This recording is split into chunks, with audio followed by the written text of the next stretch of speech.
మధుర వాళ్ళైతే ఇంట్లో అలా ఉంటారు. ఇక మధుర అలాగే రాధ వాళ్ళు అలా మాట్లాడుకుంటూ ఉండగా ఇంట్లో బయట కారు వచ్చి ఆగుతుంది. అది శ్యామ్ కారు.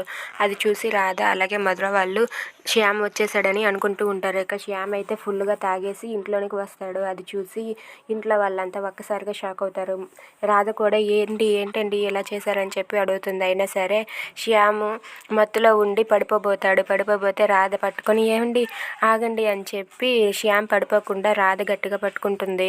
ఏమండి పదండి రూమ్లోకి అని చెప్పి శ్యామ్ని లోపలికి తీసుకుని వెళ్తుంది రాధ. ఇక మధుర అలాగే ధనంజయ్ అయితే కంగారు పడుతూ ఏంటి వీడు ఎలా తయారయ్యాడు అని చెప్పి చాలా కంగారు పడుతూ బాధపడుతూ ఉంటారు. ఇక రాధ అయితే పదండి అని చెప్పి లోపలికి తీసుకుని వెళ్ళి లోపల కూర్చొని పెట్టి ఏమండి ఎందుకండి ఇలా చేశారని చెప్పి అక్కడ కూర్చోబెట్టి అక్కడ అన్నం తెచ్చి తినిపిస్తూ ఉంటుంది. తినండి కొంచెం తినండి అని చెప్పి సరిగా కూర్చోబెట్టి మొత్తం అదంతా కప్పి సరే ఇదిగోండి భోజనం చేయండి, భోజనం చేశాక పడుకుందరని చెప్పి అన్నం తను తినిపిస్తూ ఉంటుంది. ఇక రాధ అలా తినిపిస్తూ ఉంటే రాధ నాకు ఆ రాక్షసి వద్దు, ఆ రాక్షసి నాకు వద్దంటే వద్దు, నాకు నా రాధనే కావాలి, నాకు నా రాధనే ప్రాణం అని చెప్పి శ్యామ్ అంటూ ఉంటాడు. ఆ మాటలు విన్న రాధ అయితే ఏ రాక్షసి, ఎందుకు ఇలా మాట్లాడుతున్నారు, ఎవరి కోసం ఇలా మాట్లాడుతున్నారు అని చెప్పి రాధ అనుకుంటూ ఉంటుంది. శ్యామ్ అయితే నాకు ఆ రాక్షసి వద్దే వద్దు, నాకు నా ప్రాణం రాధనే, నాకు రాధనే కావాలని అంటూ ఉంటాడు.